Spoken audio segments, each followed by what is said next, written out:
Hello YouTube, Dave here again. Welcome to another installment in my Through the Ages series on the Ranger class. We are nearing the end of this particular series as we take a look at the 5th edition Dungeons & Dragons Ranger class. In addition to the options presented in the Player's Handbook, we're going to be taking a look at all of the options made available for the Ranger throughout Xanathar's Guide to Everything, Tasha's Cauldron of Everything, and Fizban's Treasury of Dragons. So this is going to be a fairly comprehensive look at the Ranger class and all of the different abilities that have been presented to it over the last 8 or so years. So settle in. This is going to be a long one, but hopefully it's going to be a fun one as well. So without further ado, let's just dive right in.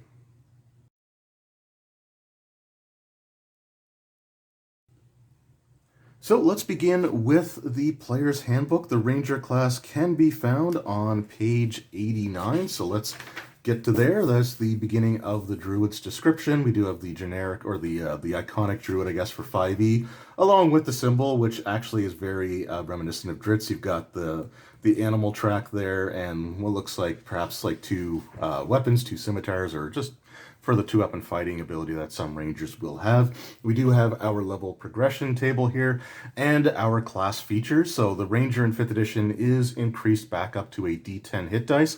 The last edition where you rolled hit dice or hit points was 3.5 and they had D8s. However, several classes in 5th edition have had their hit die, I should say, increased. So the Wizards and Sorcerers went from D4s to D6s, and the Rogue went to a D8. So it only makes sense that the Ranger, being more martially inclined than the Rogue, would be bumped up back to the D10. They are proficient in light armor, medium armor, and shields, as well as simple and martial weapons, and strength and dexterity saving throws, because in 5th edition, instead of having fortitude, reflex, and will, each attribute now has its own saving throw associated with it. For skills, they can choose 3 from the list of animal handling, athletics, insight, investigation, nature, perception, stealth, and survival. And keep in mind that you can also gain skill proficiencies from your race, as well as the background that you choose. For abilities, they start with Favored Enemy at 1st level, so this gives you a bonus, or gives you abilities pertaining to tracking, hunting, and even communicating with certain creature types. You choose a type of Favored Enemy from the list of aberrations, beasts, celestials, constructs, dragons, elementals, fae, fiends, giants, monstrosities, oozes, plants, or undead. And alternatively, you can select 2 races of humanoids, such as gnolls, orcs, goblins, reptilian humanoids, or like kobolds, and maybe a bit more specific in 5th edition. And when you choose your favorite enemy, you gain advantage on survival checks to track your favorite enemies, as well as on intelligence checks to recall information about them. When you gain the feature, you also learn 1 language associated with your choice that is spoken by your favorite enemies, if they speak a language at all. You can choose an additional favorite enemy at 6th level and 14th level. As well, or as you gain levels, your choices should reflect the types of creatures that you're going up against. So that's something that's kind of just normal, I think, anyway, for you to choose. You may notice that there was something missing from the favorite enemy ability, but we'll touch on that at the end of the video here. They also get the Natural Explorer ability, which is similar to their favorite enemy, except instead of being an enemy type, they have a favored terrain, which sort of gives them like their home field advantage. You choose a terrain type from Arctic, coast, desert, forest, grassland, mountain, swamp, or the Underdark. And when you make an intelligence or wisdom check related to your favorite terrain, your proficiency bonus is doubled if you are using a skill that you're proficient in. So if you're using survival, for example, which is a wisdom-based skill, in your favorite terrain, you would actually get double your proficiency bonus when using survival in that terrain. While traveling for an hour or more in your favorite terrain, you also gain the following benefits. Difficult terrain doesn't slow your group's travel. Your group can't become lost except by magical means. Even when you are engaged in other activity while traveling, such as foraging for food, navigating, or tracking, you still remain alert to danger, so you wouldn't have disadvantage on those perception checks. If you are traveling alone, you can move stealthily at a normal pace. When you forage, you find twice as much food as you normally would. While tracking other creatures, you also learn their exact number, their sizes, and how long ago they passed through the area. And you also get to choose an additional favorite terrain types at 6th and 10th level. At 2nd level, you do get to choose your ranger's fighting style. Now, several other martial classes in 5th edition also have the fighting style choices, and different classes will have access to the different fighting styles. The fighter, I believe, has access to all of them, but for example, the ranger doesn't have access to great weapon fighting, which the barbarian absolutely does, or the protection fighting style, which the paladin also has access to. So here are the 4 options for fighting styles for the ranger class. So they can choose archery, which gives them a +2 bonus on attack rolls made with ranged weapons. They could choose defense while they're wearing armor. They gain a +1 bonus to AC. Dueling while wielding a melee weapon in one hand and no other weapons. You gain a +2 bonus to damage rolls with that weapon. So you can have a shield in hand for protection, but you cannot be wielding like a dagger or anything along those lines. And then there is 2-weapon fighting.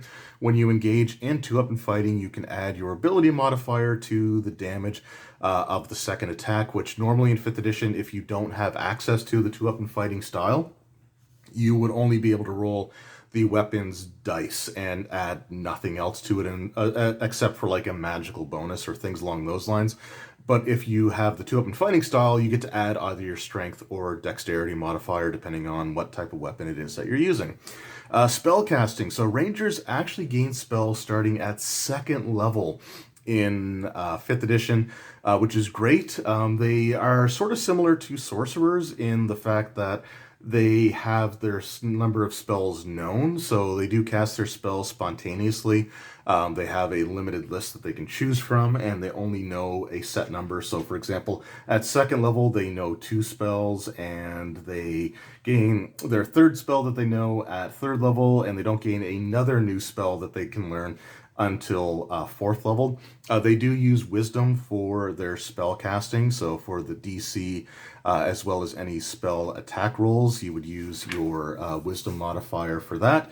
And they can always choose upon gaining a new level to take one of the spells that they previously knew and replace it with something else. So if your first choice of the spells at 2nd level turns out you're not using one of them at all, when you reach 3rd level, for example, in addition to gaining the new spell slot, you could also take that previous spell that you just don't use or rarely use, and you can replace it with something else of an equal level. So really cool stuff. They do make the spell casting a little bit better for the ranger. They get access to it far sooner than previous editions, where I think in 3rd edition, Rangers started getting spells at 4th level, which wasn't bad, but other editions like AD&D, I think it was like 7th level or higher before they started gaining spells. So, and we'll take a quick look at the Ranger spell list before we move on to the other Ranger options presented in some other books.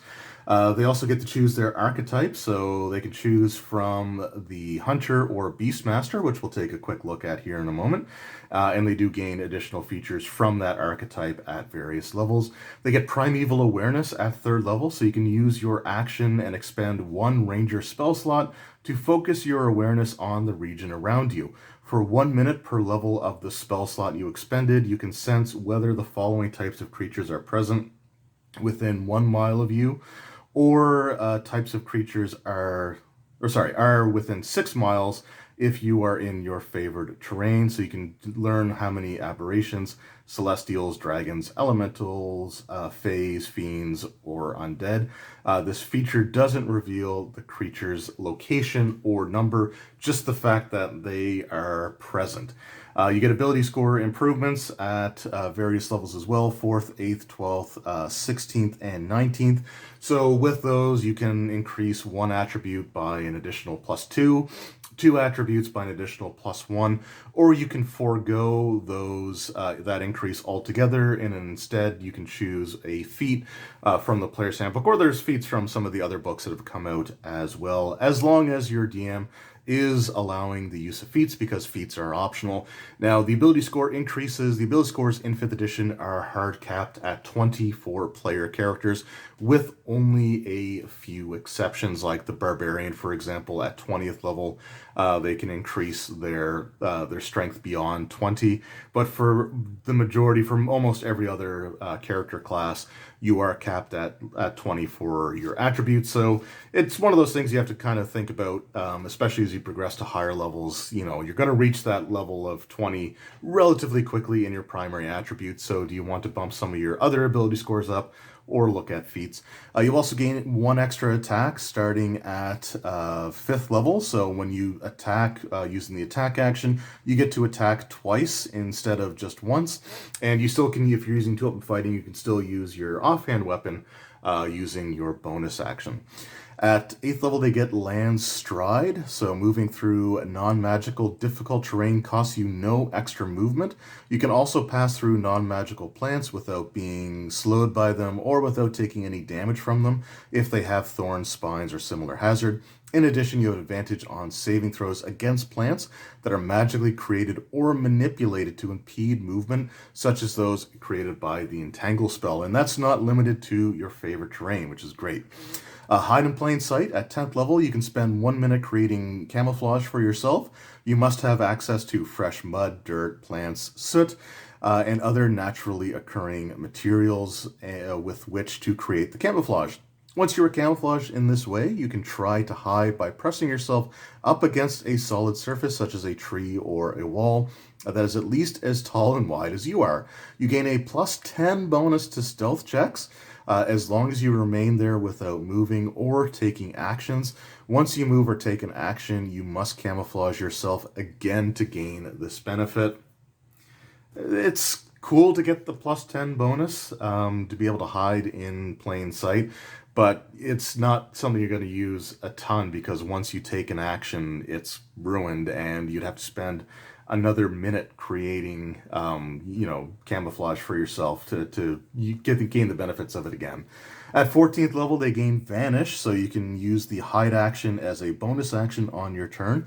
Also, you can't be tracked by non-magical means unless you choose to leave a trail, which is actually pretty good. At 18th level, you gain Feral Senses, so a preternatural sense that help you fight creatures you can't see. When you attack a creature you can't see, your inability to see it doesn't impose disadvantage on your attack rolls against it. You are also aware of the location of any invisible creature within 30 feet of you, provided that the creature isn't hidden from you and you aren't blinded or deafened. So I'm going to assume that if you would technically have like line of sight or line of effect towards them, then you would be aware of their presence, which is, again, is actually not bad. At 20th level, you get Foe Slayer. So at 20th level, you become an unparalleled hunter of your enemies. Once on each of your turns, you can add your wisdom modifier to the attack roll or the damage roll of an attack made against one of your favorite enemies. You can choose to use this feature before or after the roll, but before any effects of the roll are applied.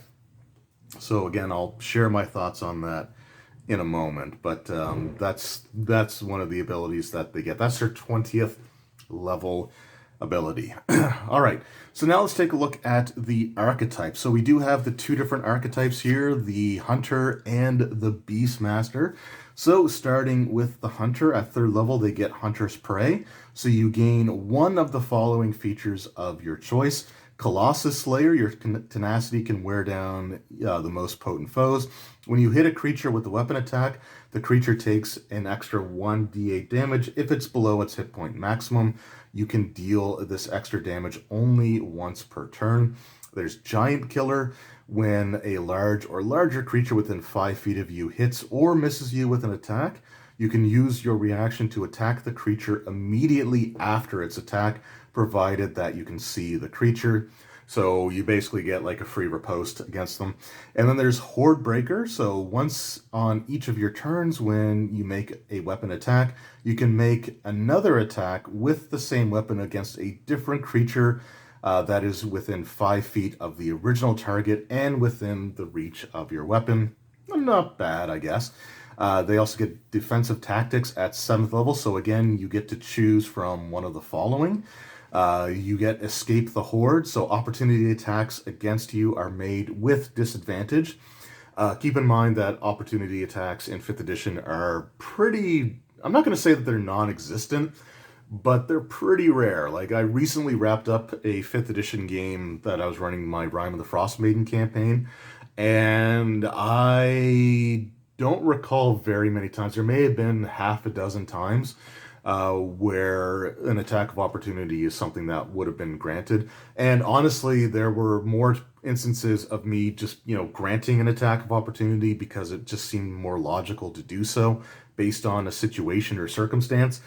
So attacks of opportunity in 5th edition aren't the most common thing to happen. They can happen. They do happen on occasion, but it's not very common at all. So I would hesitate, if I were making a ranger, I would hesitate to take that ability. They also get multi-attack defense as an option they can choose. So when a creature hits you with an attack, you get a +4 bonus to AC against all subsequent attacks made by that creature for the rest of the turn. And Steel Will, you have advantage on saving throws against being frightened. Of those ones, I think multi-attack defense is the one that I would choose the most. And of the Hunter's Prey, the one that I would honestly go for would probably be the Colossus Slayer, because it's extra damage that you get to add. The other ones are kind of neat. They're kind of cool abilities. But truthfully, I would say that the Colossus Slayer and the multi-attack defense are the options that I would personally be looking at. At 11th level, you get multi-attack, so you gain one of the following features. So you can do a volley. You can use your action to make a ranged attack against any number of creatures within 10 feet of a point you can see within your weapon's range. You must have ammunition for each target as normal, and you make a separate attack roll for each target. And then there's Whirlwind Attack, where you use your action to make a melee attack against any number of creatures within 5 feet of you with a separate attack roll for each. So pretty similar. One's ranged, one's melee, but those are both really good abilities. And yeah, it depends on if you're doing melee weapon fighting or range weapon fighting, but both of those options I think are actually pretty dang good. And then there's Superior Hunter's Defense. So at 15th level, you gain the Evasion ability is one you can choose from. There are 3 different choices here as well. So Evasion, when you are subjected to an effect, such as a red dragon. So anything that forces a dexterity saving throw, you only take half damage. When you make the dexterity saving throw, it'll only take half damage. You can instead take no damage if you succeeded, and only half the damage if you fail the roll. I'm honestly not a big fan of Evasion in 5th edition D&D, mainly because it's a combination. It's improved Evasion from 3.5, where you had like a regular evasion that you gained first, which you would take no damage on a successful saving throw, like a reflex or dexterity saving throw, but you still took normal damage on a failed one. And then you gained, at a much higher level, you did gain the ability to take only half damage on a failed save instead of full damage. Now, I will, in this class's defense, this is a 15th level ability, which is a lot better than, I think, like the rogue class gets access to evasion a lot sooner than that. So at 15th level, it's not bad. I don't mind it as much. But in the newer 5th edition D&D books that have come out, the way that monsters and like spellcasting enemies have been reworked, a lot of them have actually been changed to circumvent giving saving throws. So instead of having like a lightning bolt spell, they have like a lightning attack ability that they roll like a weapon attack. So there's already been some changes. So something like evasion may not come up quite as much now in 5th edition. So that'd be something else to sort of keep in mind there. There's also stand against the tide. So when a hostile creature misses you with a melee attack, you can use your reaction to force the creature to repeat the same attack against another creature other than itself of your choice. So that's actually kind of cool. If you have enemies surrounding you and one of them misses, you can actually force them to make an attack roll. So the weapon misses the intended target but could end up hitting one of their allies, which is pretty cool. And then there's Uncanny Dodge. So when an attacker you can see hits you with an attack, you can use your reaction to half the attack's damage against you. Of the three, I would probably honestly take Uncanny Dodge because it's something that can be used, every single time that you are hit with an attack. Now, it doesn't apply to saving throws, but if a spell requires a spell attack roll to hit you, you'd be able to use Uncanny Dodge against it. So, and any weapon attacks, obviously, you'd be able to have at least one of them once per round. So I think ultimately that's the one that I would probably choose. And then we have the Beastmaster. So the Beastmaster gains an animal companion. So at 3rd level, you gain a beast companion that accompanies you on your adventures and is trained to fight alongside of you. Choose a beast that is no larger than medium and that has a challenge rating of 1/4 or lower. And there's an appendix which shows the different options that you have. But they're kind of your standard things like a wolf, or I think like a badger might be one of them. So there's a few different options that you can have there, which is pretty cool. They're kind of your standard animal companion type of thing. You add your proficiency bonus to the beast's armor class, attack rolls, and damage rolls, as well as to any saving throws and skills it is proficient in. Its hit point maximum equals the hit point number in its stat block, or 4 times your ranger level, whichever is higher. Like any creature, it can spend hit dice during a short rest to regain hit points. The beast obeys your commands as best it can. It takes its turn on your initiative, though it doesn't take an action unless you command it to. On your turn, you can verbally command the beast to move, no action required by you. You can use your action to verbally command it to take an attack, dash, disengage, dodge, or help action. Once you have the extra attack feature, you can make one weapon attack yourself when you command your beast to take the attack action. If you're incapacitated or absent, your beast acts on its own, focusing on protecting you and itself. The beast never requires your command to use its reaction, such as when making an opportunity attack. While traveling through your favorite terrain with only the beast, you can move stealthily at a normal pace. If your beast dies, you can obtain a new companion by spending 8 hours magically bonding with a beast that isn't hostile to you and that meets the requirements. So again, pretty cool stuff there. You also get at 7th level exceptional training. So beginning at 7th level, on any of your turns, when your beast companion doesn't attack, you can use a bonus action to command the beast to take the dash, disengage, dodge, or help action. At 11th level, you gain Bestial Fury. When you command your beast companion to take the attack action, the beast can make 2 attacks, or it can take the multi-attack action if it has that action. And you can share spells at 15th level. So when you cast a spell targeting yourself, you can also affect your beast companion with the spell if the beast is within 30 feet of you. So not bad. The Beastmaster is actually pretty cool. I think of the two that are presented here in the player's handbook, I kind of think that the Beastmaster is the one that I might be a bit more interested in choosing.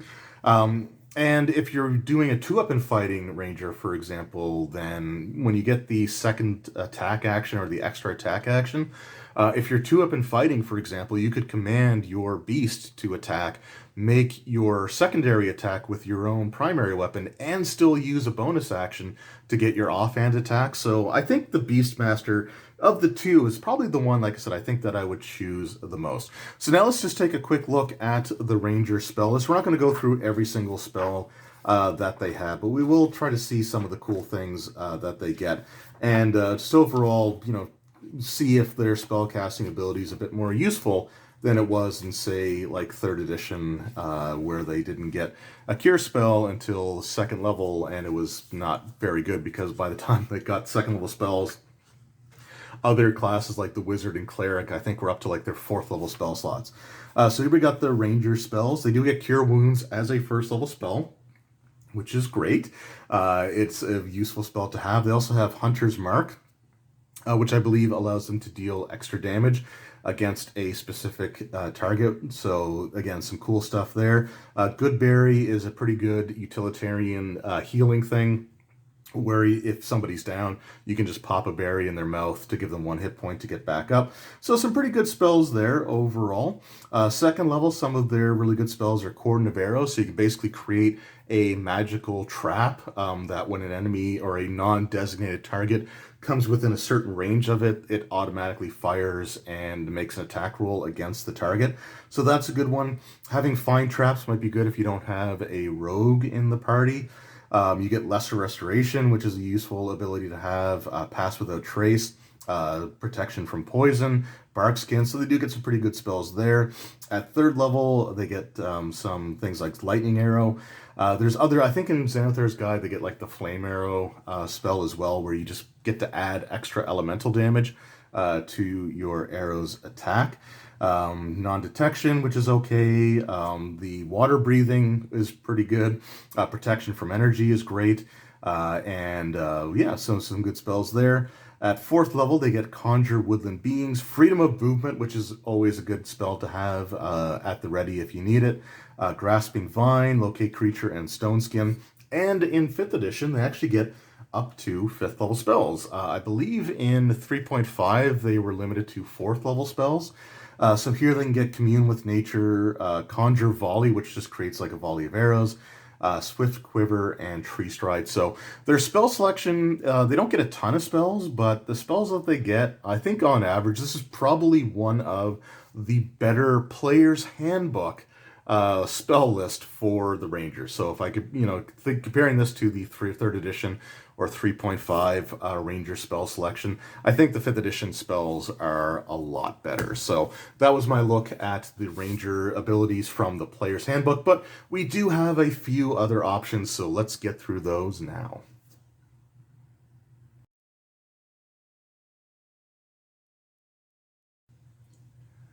So up first, we have Xanathar's Guide to Everything. This was the first option expansion books rule supplement that was released for 5th edition.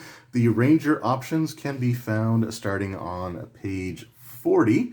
So you do have some things that you can sort of put in there, like their views of the world or homeland, which is sort of like background information that you'd be able to add to the character if you wish to, as well as a sworn enemy, which again is more of a flavor thing for the character to give you some motivation, maybe for your exploration. But mechanically, it doesn't really give you anything special. It's just, something to help kind of create and fill out your character's backstory. But we do have 3 different archetypes that you can choose here. We have the Gloomstalker, the Horizon Walker, and the Monster Slayer. So we will be taking a quick look at these classes here. So we do have, like I said, the Gloomstalker. Let's just take a look at their first ability. So they do get some extra spells they get to add to their repertoire at various levels. Now, the Ranger level is not their spellcasting level, obviously.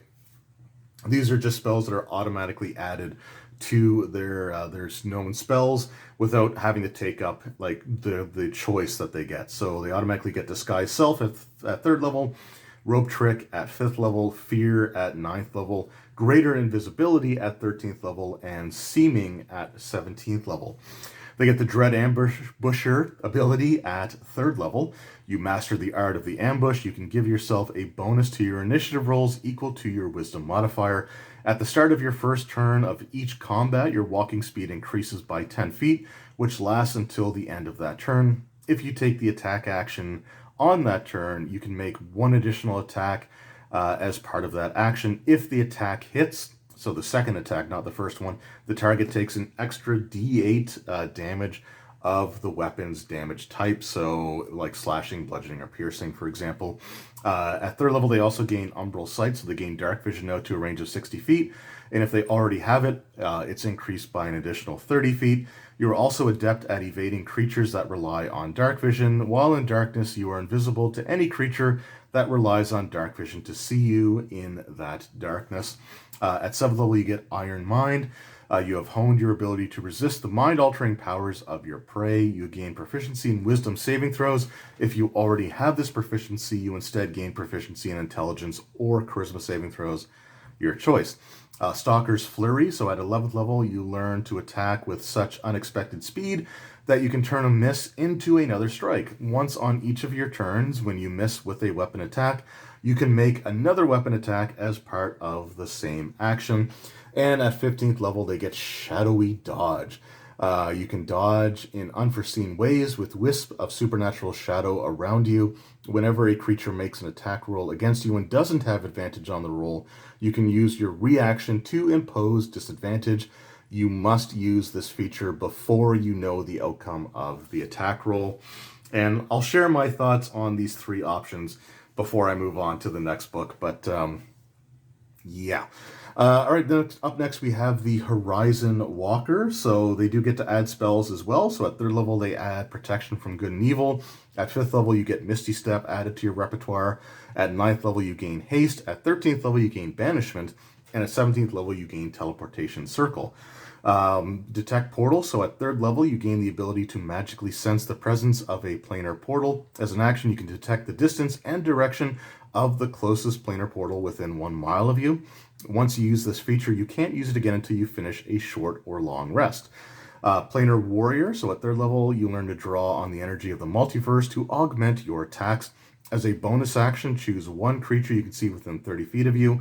The next time you hit that creature on this turn with a weapon attack, all damage dealt by that attack becomes force damage, and the creature takes an extra 1d8 force damage from the attack. When you reach 11th level, the extra damage increases to 2d8. Then we got Ethereal Step at 7th level. You learn to step through the ethereal plane. As a bonus action, you can cast the Etherealness spell with this feature without expending a spell slot, but the spell ends at the end of your current turn. Once you use this feature, you cannot use it again until you finish a short or long rest. Distant Strike. At 11th level, you gain the ability to pass between the planes with the blink of an eye. When you take the attack action, you can teleport up to 10 feet before each attack into an unoccupied space you can see. If you attack at least 2 different creatures with this action, you can make 1 additional attack with it against a 3rd creature. And then at 15th level, you get Spectral Defense. At 15th level, your ability to move between planes enables you to slip through the planar boundaries to lessen the harm done to you during battle. When you take damage from an attack, you can use your reaction to give yourself resistance to all of that attack's damage on this turn. It's kind of similar to the Uncanny Dodge ability, except it's a resistance instead of just like reducing it by half, but it works out kind of the same. But this is something that you can actually it appears that you can apply this to anything including spells, so it's a little bit more versatile that way.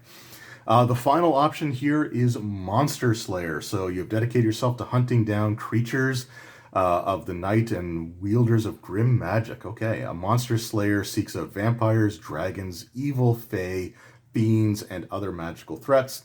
Trained in supernatural techniques to overcome such monsters, Slayers are experts at unearthing and defeating mighty mystical foes.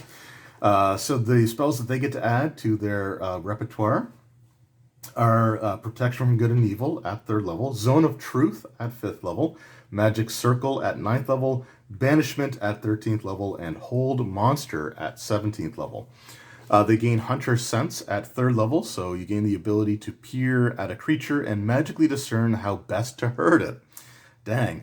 As an action, choose one creature you can see within 60 feet of you. You immediately learn whether the creature has any damage immunities, resistances, or vulnerabilities, and what they are. If the creature is hidden from divination magic, you sense that it has no damage immunities, resistances, or vulnerabilities. You can use this feature a number of times equal to your wisdom modifier, and you regain all uses of it when you finish a long rest. Slayer's Prey, starting at 3rd level, you can focus your ire on one foe, increasing the harm you inflict on it. As a bonus action, you designate one creature you can see within 60 feet of you that is the target of this feature. The first time each turn that you hit the target with the weapon attack, it takes an extra d6 from that weapon. This benefit lasts until you finish a short or long rest. It ends early if you designate a different creature. Supernatural Defense, so at 7th level you gain an extra resilience against your prey's assaults on your mind and body. Whenever the target of your Slayer's Prey forces you to make a saving throw, and whenever you make an ability check to escape that target's grapple, you get to add an extra d6 to the roll. Magic User's Nemesis. At 11th level, you gain the ability to thwart someone else's magic. When you see a creature casting a spell or teleporting within 60 feet of you, you can use your reaction to try to magically foil it. The creature must succeed on a wisdom saving throw against your spell save DC, or its spell or teleport fails and is wasted. Once you use this feature, you cannot use it again until you finish a short or long rest. And then at 15th level, you get Slayer's Counter. At 15th level, you gain the ability to counterattack when your prey tries to sabotage you. If the target of your Slayer's Prey forces you to make a saving throw, you can use your reaction to make one weapon attack against the quarry. You make this attack immediately before making the saving throw. If your attack hits, your save automatically succeeds. Okay. In addition to the attack's normal effects. So those are the ranger abilities in the Xanathar's Guide, the subclasses that you get to choose from. And honestly, they seem to be trying to make up for one of the ranger classes' major weaknesses, which is sort of like their damage output. I guess I'll talk a little bit about this now, like the favorite enemy ability, not dealing extra damage until 20th level, and that's only once per round, is pretty weak overall. So some of these classes seem to be trying to compensate for that. I would say, honestly, the Gloomstalker is a little bit, I don't want to say broken, but I do recall that a lot of people were really into this class when I was going to D&D Adventurers League around the time that this book came out. And those players were pretty notorious for being into min-maxing and things like that. I don't mind the Horizon Walker as much, but like the Detect Portal, one of its features may not be used a ton. However, if you're doing like a Planescape type of campaign setting or anything involving planar travel, Horizon Walker would be pretty good. And they do get some good abilities. Like I do like the Distance Strike, being able to like teleport around and make attacks, I think is pretty cool. The Spectral Defense is pretty cool. So I do like that one. And the Monster Slayer is interesting. I think that overall, again, they're pretty decent. They do get to add a little bit of extra damage against like a specific target, but again, it's only once per round. So I would say the Horizon Walker and Monster Slayer I'm totally fine with. The Gloomstalker, though, man, like that first level or third level abilities, where they get an extra bonus on their initiative, extra speed, and the ability to not only make an extra attack in the first round of combat, but also deal extra damage with that extra attack. It's only at the beginning of combat, like for the first round of combat, but I don't know about that class. I gotta be honest, I'm not too keen on the Gloomstalker, but I do like the Horizon Walker. I think that the Monster Slayer is probably my favorite of the three options presented here. So that was Xanathar's Guide, and let's now move on to Tasha's Cauldron of Everything.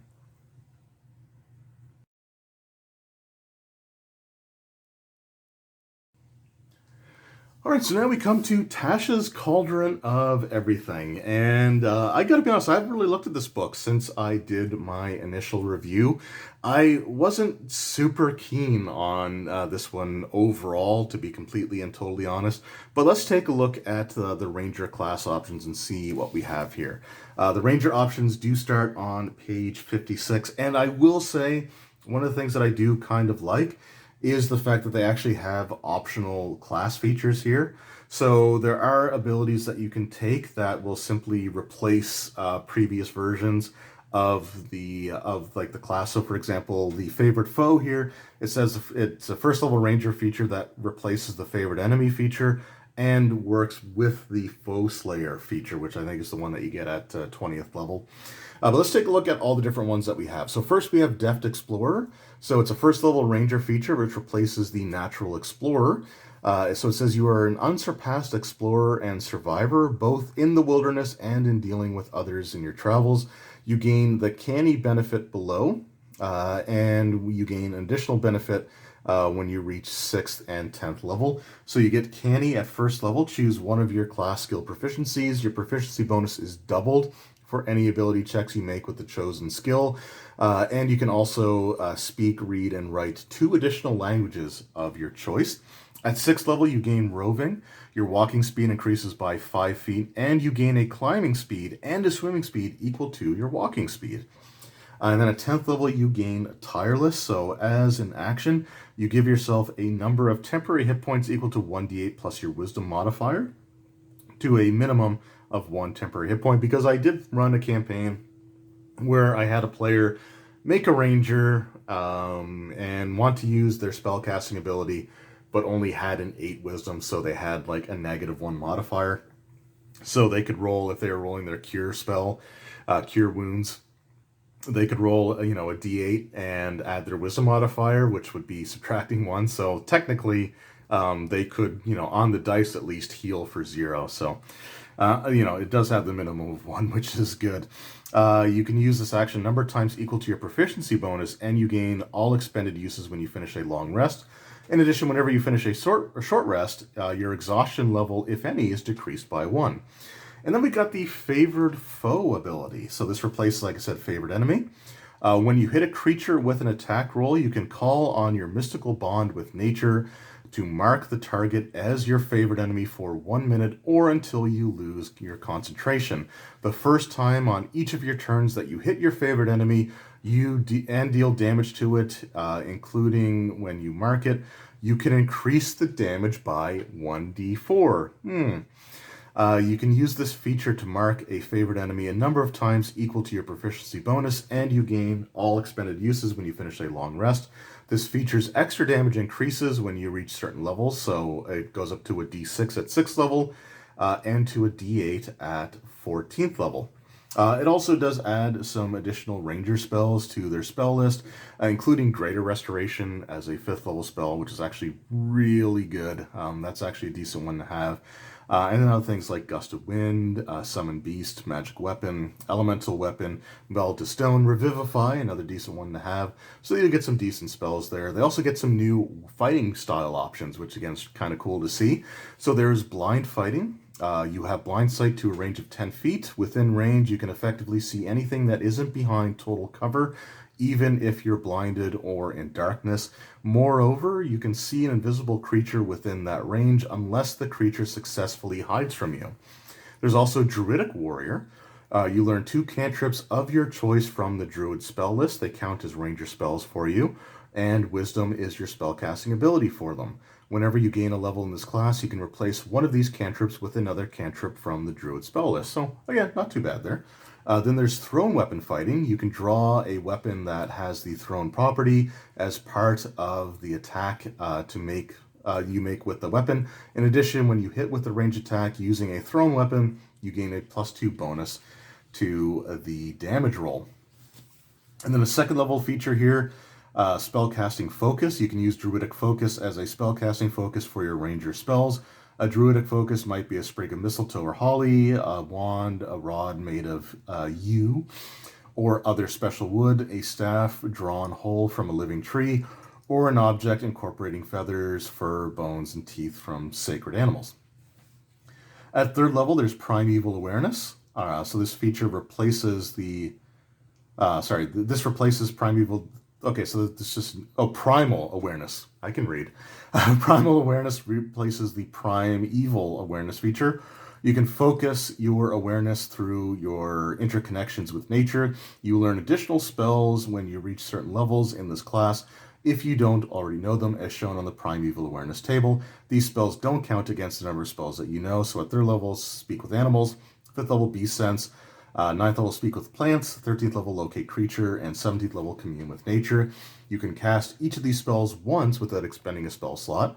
Once you cast a spell in this way, you cannot do so until you finish a long rest.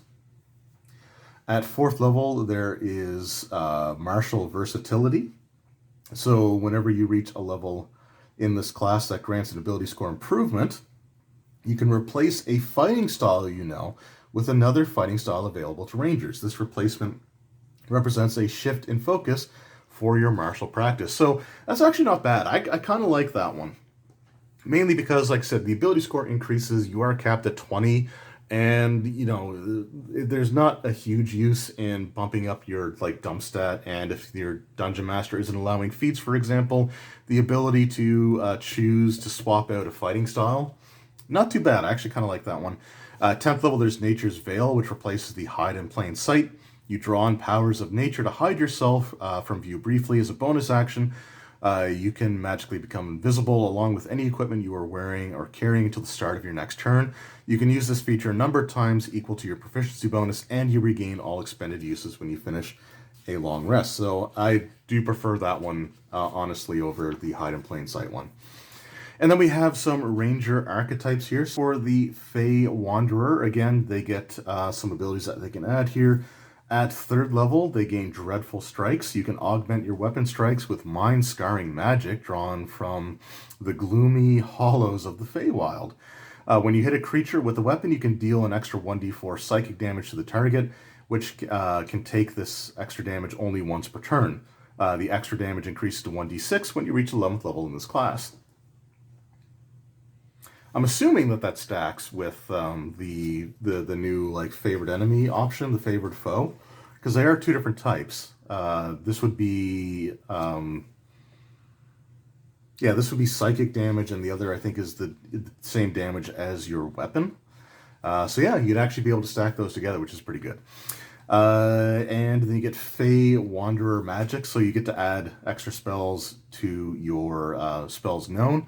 At 3rd, you get Charm Person. At 5th, Misty Step. At 9th, Dispel Magic. At 13th, you get Dimension Door. And at 17th, you get Mislead.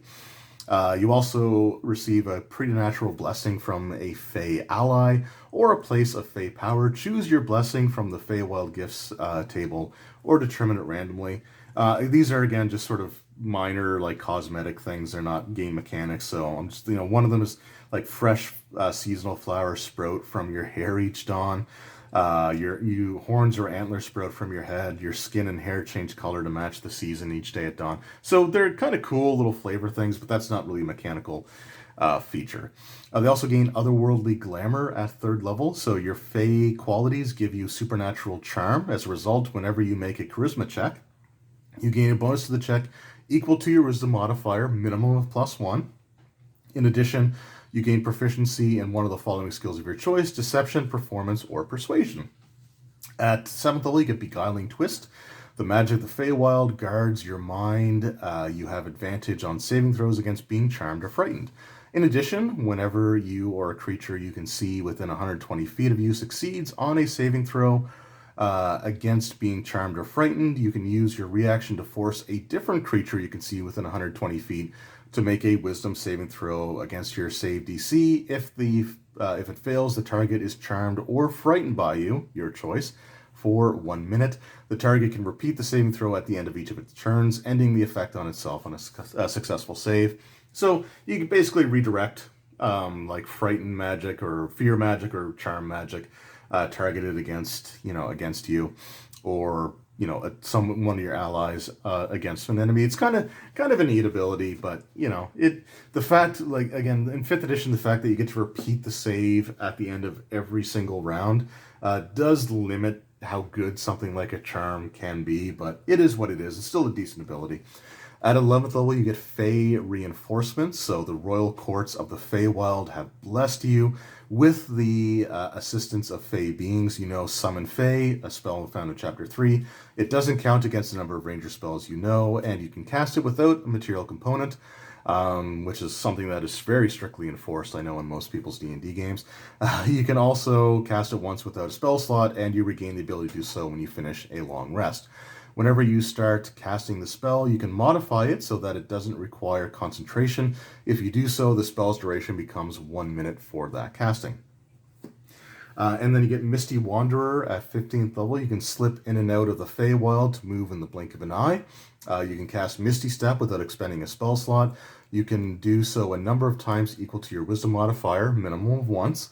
And you regain all expended uses when you finish a long rest. In addition, whenever you cast Misty Step, you can bring along one willing creature you can see within 5 feet of you.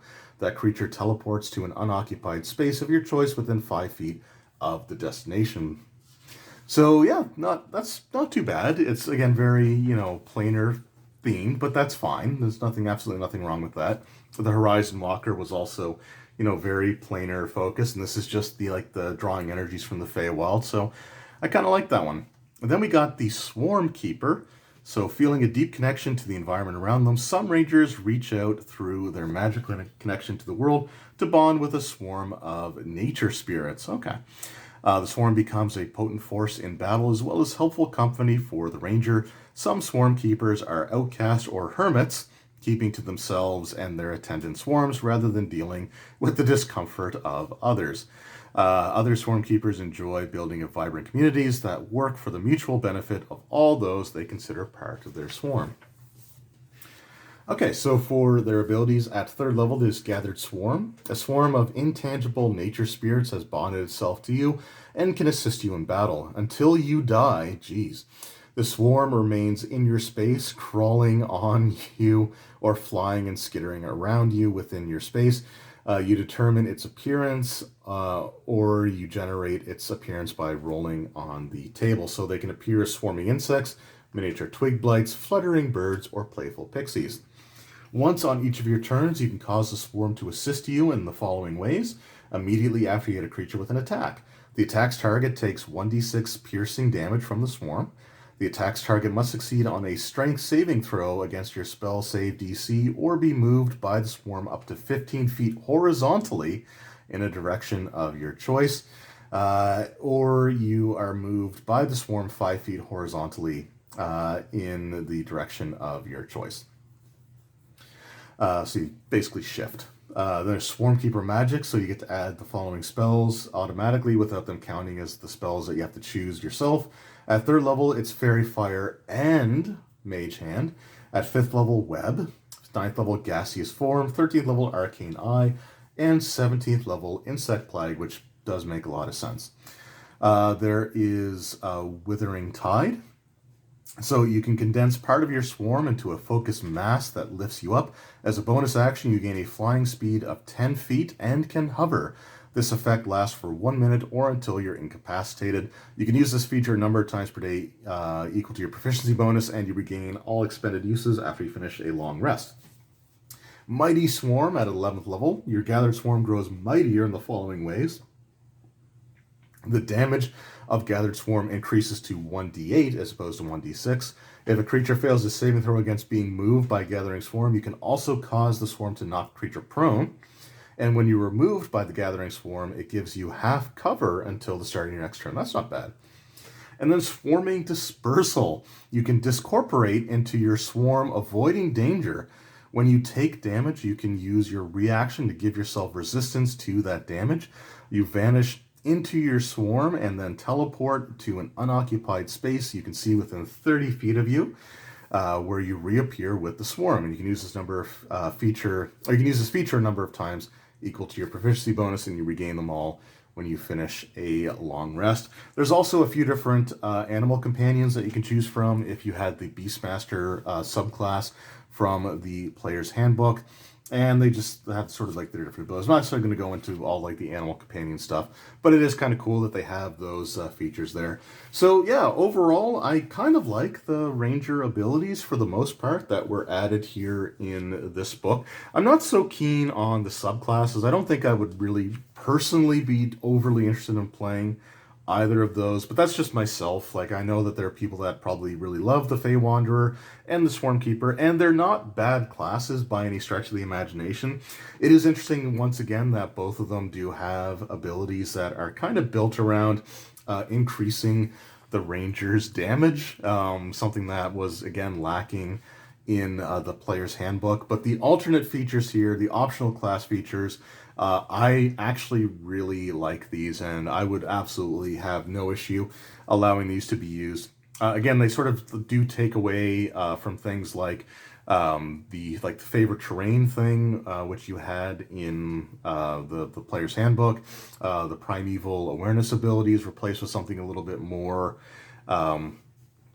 It's just something that could be a little less situational. Like if you move out of that terrain, for example, with the player's handbook version of the Ranger, then that feature was essentially useless. So the fact that you get something that's not quite necessarily as good as it would be in that one specific terrain, it's still pretty good overall because you can use it anywhere. Which I think works really, really well. The martial versatility, sacrificing an ability score increase to change your fighting style. I do kind of like the blind fighting one is kind of neat. The druidic warrior to gain the cantrips is actually pretty decent as well if you weren't interested in like the archery or 2-up and fighting or some of the other ones from the player's handbook. So yeah, I think that overall, like I said, I wasn't a huge fan of Tasha's Cauldron of Everything, but I will say that they do pretty good for the Ranger class. So yeah, totally good stuff there overall. But we're not quite done yet because we have one last book to take a look at here with the Ranger option. So we're going to take a look at Fizban's Treasury of Dragons.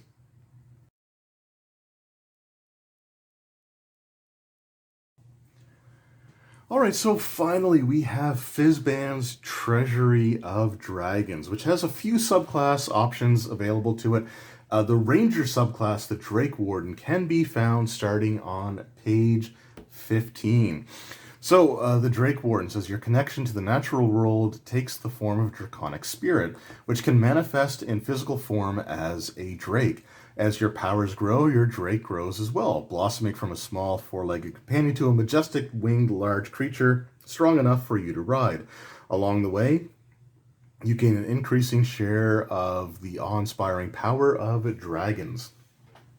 Consider the source of draconic spirit that you have bonded with. The Drake Warden origin table offers examples.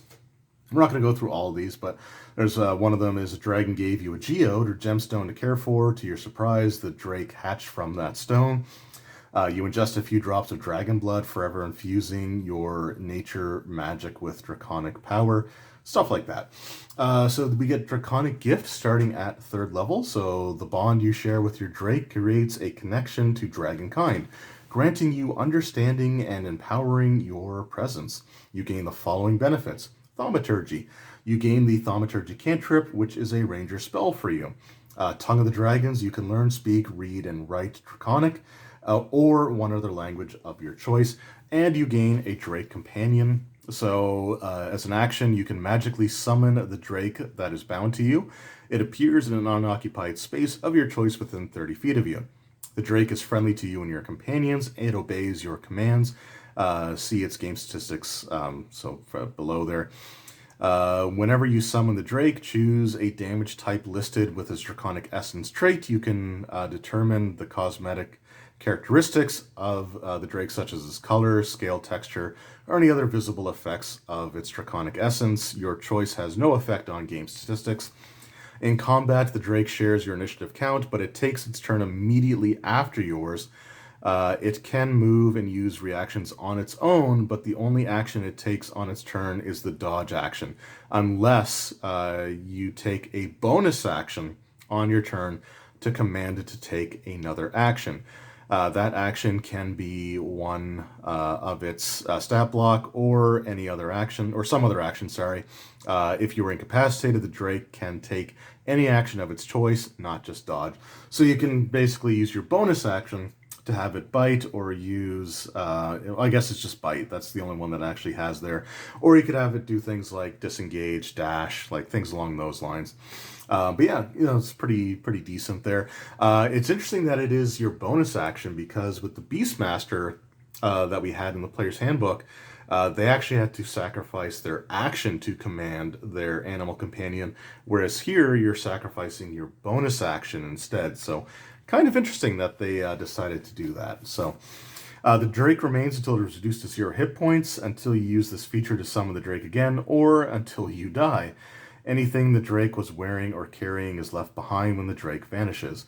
Once you summon the Drake, you can't do so again until you finish a long rest, unless you expend a spell slot of first level or higher to summon it. So again, not too bad there. Bond of Fang and Scale. The bond you share with your Drake intensifies, protecting you and stoking the Drake's fury. When you summon the Drake, it grows wings on its back and gains a flying speed equal to its walking speed. In addition, while your Drake is summoned, you and the Drake gain the following benefits. So you gain all of these. Drake Mount. The Drake grows to medium size, reflecting your special bond. You can use the Drake as a mount if your size is medium or smaller. So you can actually, if it's medium and you're medium, you can still ride it. That's interesting. While you are riding your Drake, it can't use its flying speed. Okay, not too bad. So the Magic Fang ability, the Drake's bite attack deals an extra 1d6 damage of the type chosen for the Draconic Essence. And resistance, you gain resistance to the damage type chosen for your Drake's Draconic Essence. Basically, the energy type, acid, poison, cold, fire, lightning, that sort of thing. Drake's Breath. At 11th level, as an action, you can exhale a 30-foot cone of damaging breath or cause your Drake to exhale it. Choose acid, cold, fire, lightning, or poison damage. Your choice doesn't have to match the Draconic Essence. That's, again, kind of interesting. Each creature in the cone must make a dexterity saving throw against your spell save DC, taking 8d6 damage on a failed save or half as much on a successful one. The damage increases to 10d6 when you reach 15th level in this class. Once you use this feature, you can't do so again until you finish a long rest, unless you expend a spell slot of 3rd level or higher to regain it. So that's actually, again, not too bad. It's, a decent ability, and it's kind of neat to see the ability to channel your magical spell slots into, just recharging one of your class features. I kind of like that. And again, Rangers don't get a ton of 3rd level spells, and so it's not, I don't think that's an overly broken ability, but it is interesting that they have that option. And then finally, at 15th level, they get Perfected Bond. So your bond with your Drake reaches the pinnacle of its power. While your Drake is summoned, you and the Drake gain the following benefits. Empowered Bite. The Drake's bite deals an extra 1d6 damage of its chosen type from the Draconic Essence for a total of 2d6. The large Drake, the Drake grows to large size. When you ride your Drake, it is no longer prohibited from using its fly speed of the bond of Fang and Scale. And Reflexive Resistance. Whenever you or the Drake takes damage while you're within 30 feet of each other, you can use your reaction to give yourself or the Drake resistance to that instance of damage. You can use this reaction number times equal to your proficiency bonus, and you regain all expended uses when you finish a long rest. So overall, kind of interesting. I actually do kind of like this this subclass. I don't know how I would necessarily rank the subclasses, but this would probably be top 3, top 4 maybe. I do kind of like it. Again, it's a different take on having an animal companion. You do get the draconic, companion sort of go along with you. Yeah, so it gets 5 hit points plus 5 times your ranger level. And the Drake has a number of hit dice, D10s equal to your ranger level for using hit dice to heal itself. And yeah, again, it's just kind of an interesting subclass. So yeah, there we go. Those were the subclasses from the Tasha's Cauldron of Everything, Fizban's Treasury of Dragons, Xanathar's Guide to Everything, and a look at the Ranger class from the Player's Handbook. So, in conclusion, the 5th edition Ranger was kind of a step backwards. I'm not going to lie. The Ranger class is my favorite class and has been for over 2 decades now. But the 5th edition version of the Ranger was pretty lackluster. And one of the themes that was prevalent throughout all of the supplemental archetypes or class, options that you could choose later on from Xanathar's, Tasha's, and Fizban's were really all had aspects to them that increased the damage that the Ranger could do. And the 5th edition Ranger, when it was first created, It was meant to represent the fact that things like overland travel, traveling through different terrain types, having to deal with like foraging for food and survivalism and kind of all of that stuff, it was meant to have a more significant role in like the way that fifth edition was designed, but that never really seemed to happen really all that much in practice. So, like if, for example, the very first campaign that was released for fifth edition D&D was the Tyranny of Dragon story, and in Horde of the Dragon Queen, one of the things that the players would go on was this months-long travel sequence, taking them all the way from like Greenest and sort of that region, all the way up to Baldur's Gate, and eventually I think they end up in Waterdeep. And it was meant to be like, again, an opportunity for the ranger to kind of get the most use of their abilities. But it was also part of traveling with a caravan along a known trade route. So it's not really like the survival, thing that you would really want a ranger around for, since the caravan should, in theory, have enough supplies to actually feed the individuals that are traveling along with it.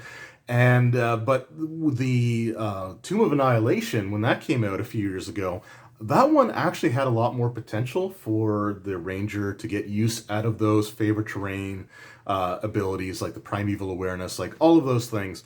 You would have had a much better chance to use that ability. But the travel sequences, the hex crawling, the hex exploration aspect of that adventure, which I thought was really good. It was actually my favorite part of running that campaign, was just the players traveling through and exploring the jungle. But the problem was that that campaign had kind of a ticking clock that the players were working against when they had the Death Curse. And it was especially bad if you were running this as part of Adventurers League, where the player character may have died in one of the early adventures and was revived by their faction. Like you'd have a first or second level character, losing a hit point per day would be kind of rough. So there was a really good opportunity to use the Rangers' exploration abilities, but very few campaigns since then, with the possible exception of Rime of the Frost Maiden, really presents an opportunity for the ranger to get the most of those abilities. So the replacement features in Tasha's Cauldron, if you're not playing, I would just recommend those anyway. Like, I think they really should have just completely reworked the ranger. But the favorite enemy was probably my most disappointing aspect to the class, because favorite enemy has evolved over the years. All right, so initially you got to add 1 point per level of damage against creatures of the giant type in first edition AD&D. In second edition, it was merely a bonus to attack rolls, but it was still something that made it more likely for you to deal damage to your favorite enemy. In third, it sucked, but it was still a bonus to damage. In 3.5, it was a lot better.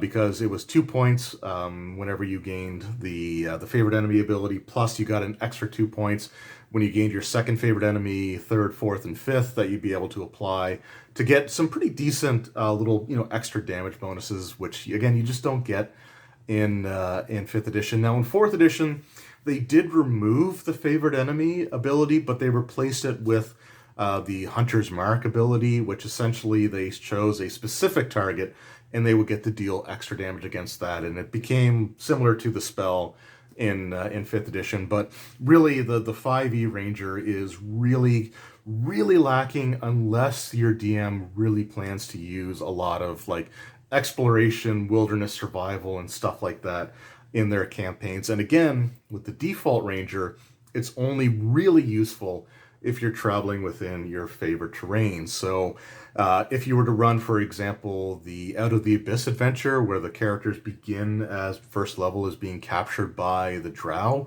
and being taken from the surface into the Underdark, I would feel absolutely horrible if a player in my campaign of that chose any other terrain type than Underdark, because they just wouldn't get any use out of that ability, because nothing in that campaign, or hardly anything in that campaign, actually takes place on the surface. So the class was designed for an aspect of the game that people just weren't that interested in actually running. Like, it sounds good on paper to have the exploration things, the ability to forage, the ability to, like, track certain creatures, know their numbers, things like that is pretty cool, but it's just something that hasn't really been used all that much, or it definitely hasn't been used to its full potential on a consistent basis, even just looking at the published adventures, specifically by Wizards of the Coast.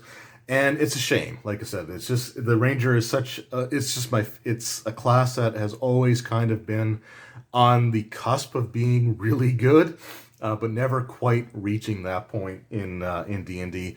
I still think at this point the 3.5 D&D Ranger, of all the different editions of Dungeons and Dragons, I still think that the 3.5 Ranger is by far the best.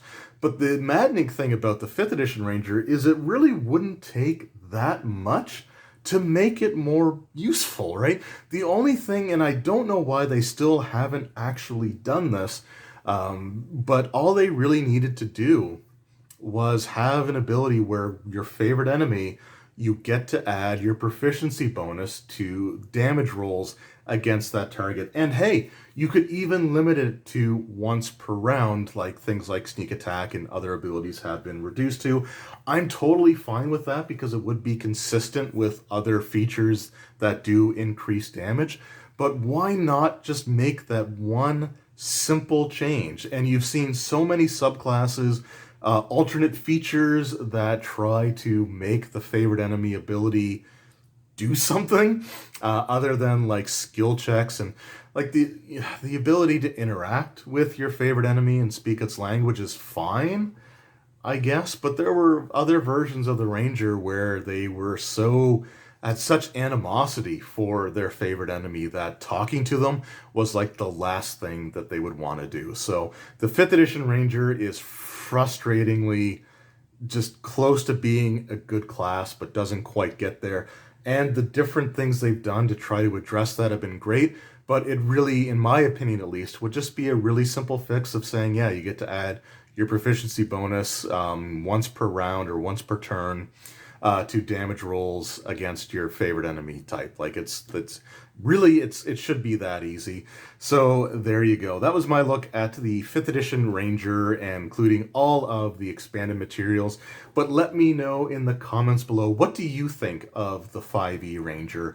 And in your experiences as either a player or dungeon master or both, have you gotten to use the Ranger's favorite terrain on a consistent enough basis to make the class feature feel worth it for somebody to want to play the class? Did you house rule anything for favorite enemy, like proficiency bonus or adding an extra d4 or anything along those lines? Or did you just make the options from Tasha's Cauldron become the default? How did you handle that, or did you handle it at all? Do players play Rangers regularly in your games, or do they focus on some of the other classes? Let me know that in the comments below. So thank you all very much. I know this was a lengthy video getting through all of the different versions of the Ranger, the base version, as well as all the subclass features from 3 other books, including some really cool alternate features. But I hope you enjoyed it. I had fun recording this, and we're almost done. There's only 2 videos left in this series, with the Pathfinder 2nd edition Ranger, and then a bonus video at the end where I'm going to be ranking each of the Ranger classes that I've discussed in order from my least favorite to my favorite. And spoiler alerts, the 5e Ranger is going to be pretty low on the list. Anyway, thanks again for watching. I really do appreciate it, and I will see you all next time. Until then, take care.